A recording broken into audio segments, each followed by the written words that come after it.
The child found in the car has been rushed to the hospital. You're under arrest. Suddenly, the police arrived at my home with this shocking news, leaving me utterly dumbfounded. What? I don't have any kids. My confused response was met with an equally perplexed look from the officer. It seemed they had identified me as the car's owner from the license plate. The car was indeed registered in my name, but could it be? With a suspicion gnawing at my heart, I hurried to the hospital where the child had been taken. Lying on an emergency room bed was a boy of about 5, his breaths ragged and face flushed, yet his familiar visage sent my heart racing. From that moment on, this child would become the center of a major shift in my life. My name is Marie, a 33-year-old remote worker. My husband Brian and I met in a college club, started dating, and got married after graduation. Despite 10 years of marriage without being able to conceive and undergoing fertility treatments, it turned out I had difficulty having children.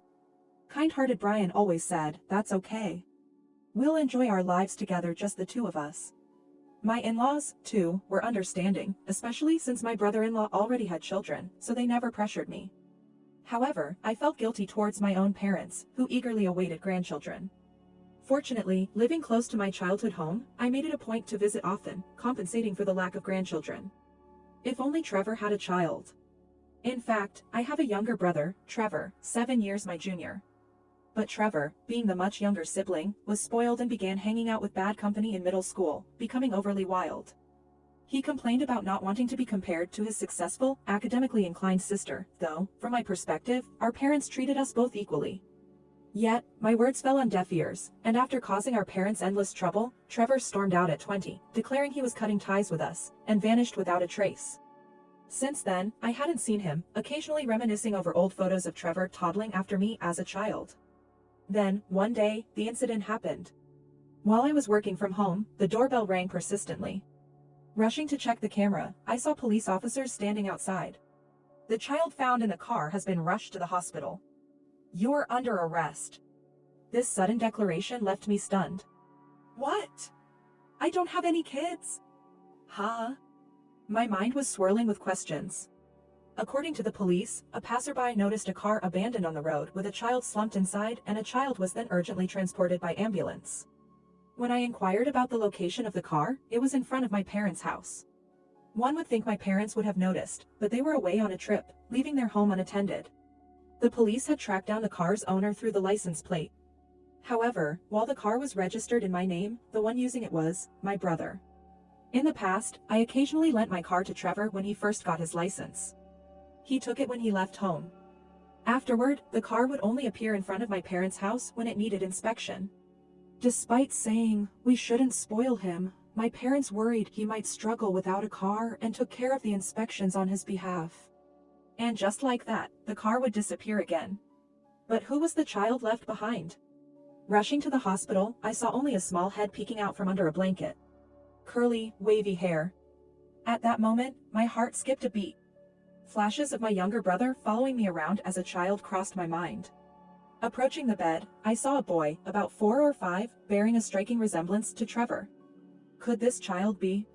As I was pondering, my mother, currently on a trip, called in a panic. "Trevor got in touch, asking us to look after his child. Since we weren't home, he left the child in the car, in this scorching heat. What should we do?" I reassured my worried mother that the child had already been taken to the hospital and seemed to be doing okay, and she said she would return home immediately.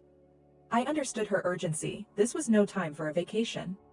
This confirmed the child was my brother's, but when was he born? And who is the mother? I explained to the police, "I believe he's my nephew," and decided to stay with the child. Despite several attempts, I couldn't reach my brother on his cell. The child moaned in discomfort. Poor thing, enduring such pain with his tiny body. A nurse handed me the clothes he had been wearing, now changed into hospital pajamas. They were tattered and filthy, with a Nico written on the tag. Nico's thin frame and the state of his clothes made it easy to imagine the dire circumstances he was raised in. In the evening, my mother rushed from her trip directly to the hospital, whispering Trevor, as she tearfully embraced him. Nico bore such a strong resemblance to my brother. The next day, Nico's condition improved, though he appeared very frightened. I gently asked him, "How old are you, Nico?" 5. He answered, spreading out one hand and adding fingers. Wow, you said that so well. I praised him, and for the first time, he cracked a small smile. Yet, Nico looked undernourished and pale, his body small for his age. According to the doctor, he had bruises all over his body. The police were about to be notified, but I convinced them to let me take responsibility until we could contact Trevor, sparing us from an immediate report. 3 days later, Nico was discharged. Not wanting to put him back in his old clothes, I had bought new ones, which made his neat features stand out even more, making him look incredibly adorable. Eventually, I managed to get through to Trevor, but the call was filled with loud noise. How could you leave him in the car under the blazing sun? He was taken to the hospital. So what?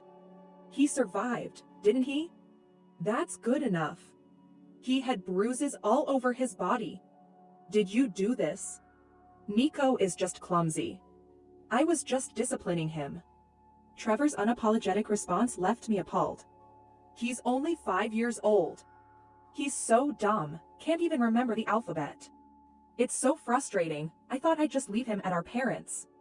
I was shocked at my brother demeaning his own son, thinking perhaps it was better they weren't together.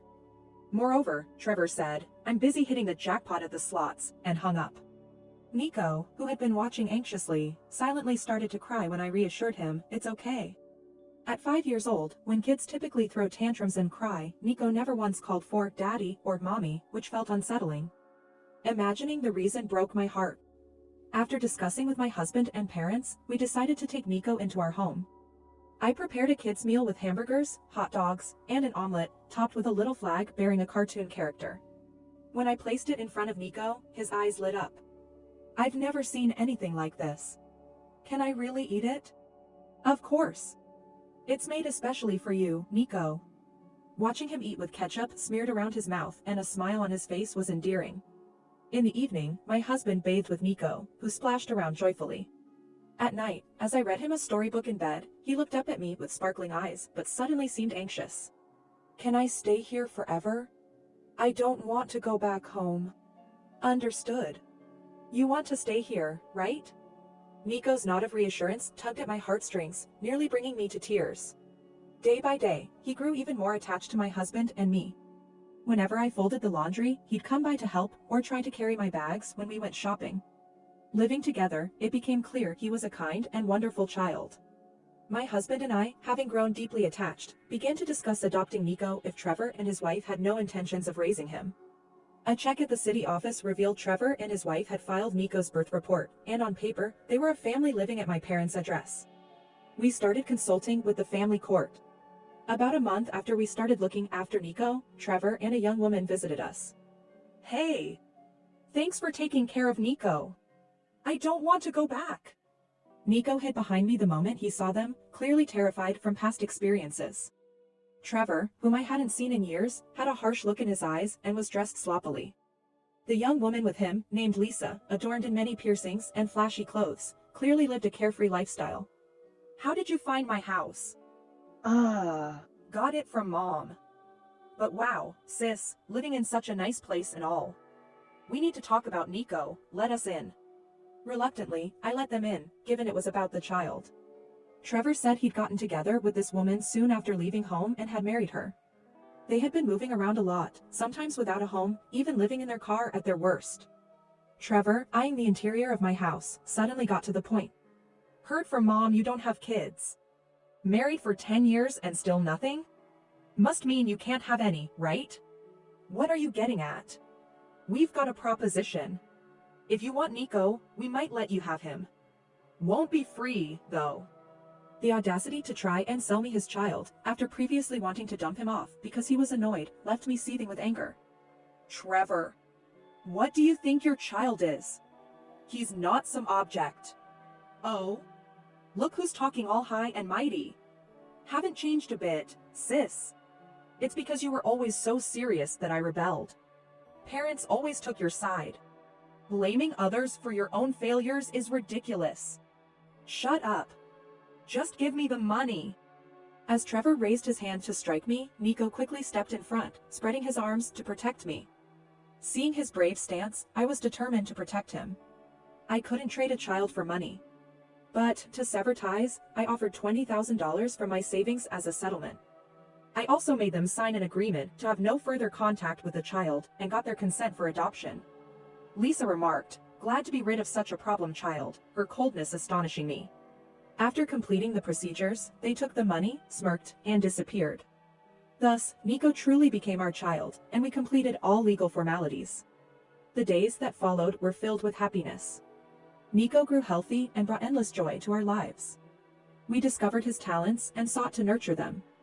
However, 15 years later, another incident occurred. Trevor and his wife showed up again. Trevor, now a gaunt figure with unkempt hair and beard, looked older than his 41 years. The woman was no better, her makeup faded, dressed in grimy clothes and torn sandals, clearly down on their luck. I had a bad feeling about their visit, especially with my reliable husband away at work. What do you want? We need a sum of money. Why should I give you money? I was shocked. That Nico, whom I thought was a fool, got into a prestigious university's medical school. Trevor happened to meet someone from his neighborhood at a tavern and heard about Nico's achievement. In fact, Nico was incredibly smart, always at the top of his class from elementary through high school, and even got straight into a renowned university's medical school. It's none of your business anymore, is it?